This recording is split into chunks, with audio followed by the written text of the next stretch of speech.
জাতির পিতা ইব্রাহিম আমরা মানি না, আমার পিতা জাতির পিতা। আল্লাহ ওটা দাঁড় করাতে দিয়েছে। কথা বলে না কেন? শুধু হেলিকপ্টারে উঠতে দেরি।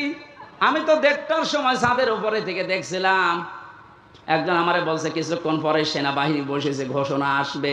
তারপর ওই সময় গুলি চলছিল। 14 জন আমার সামনেই মারা গেছে 5 তারিখে। 1:30টার পরেই কিছুক্ষণ পরে 2টায় উনি ভাষণ দেবে, হলো না 3টায় দেবে, হলো না 4টায় দেবে সেনাবাহিনীর প্রধান। এ পর্যন্ত আসতে আসতে আর মাত্র 1 ঘন্টা। 4টার পরে ভাষণ শুনে 5টার আগে শুনছি কুষ্টিয়ায় বাবা আর নেই। যে কয়টা বাবা যেখানেই ছিল, সে ছবি আকারে হোক আর পাথর দিয়ে হোক, একেবারে গুড়িয়ে দিয়েছে। কোন বাবার অনুসরণ যেন না করা হয়, এই জন্য আল্লাহ কোরআনে কারিমে সতর্কবাণী দিচ্ছেন।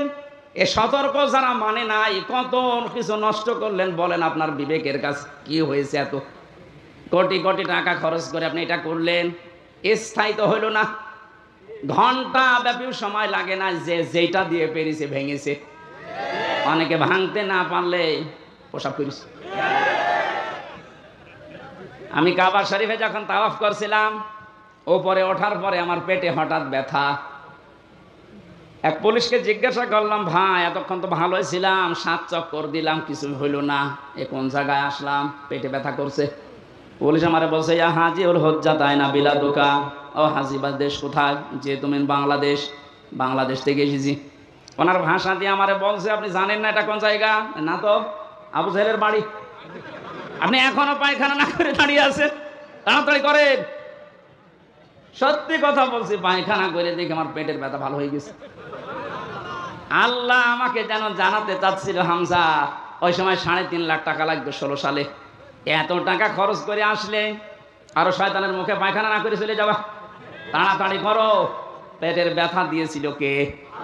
কথা বলেন না কেন? এত দামি জায়গা কাবার পাশে। আমার মনে হয় কাবা শরীফ থেকে আবু জেহেলের বাড়ি কাছে, এরপরে নবীর বাড়ি, তাই না? কাবার পাশে যে জায়গা, তার দাম বেশি না কম? বেশি। মানে আপনি এখন 1 কাঠা কিনে দেখেন তো, এত দামি জায়গা। আল্লাহর কোরআনের বিরুদ্ধে যাওয়ার কারণে, কোরআনের বিরুদ্ধে অবস্থান নেওয়ার কারণে ওর বাড়ি যদি পায়খানা হতে পারে, এদেশে যারা জালেম, কোরআনের বিরুদ্ধে যারা অবস্থান নিয়ে আল্লাহর বর্ণিত ইব্রাহিম বাদ দিয়ে অন্য কাউকে যারা বসাতে চেয়েছিল, আমার তো মনে হয় ওই বাড়ি ঘরগুলো এখন বিশ্ব আন্তর্জাতিক টয়লেট বানানো দরকার।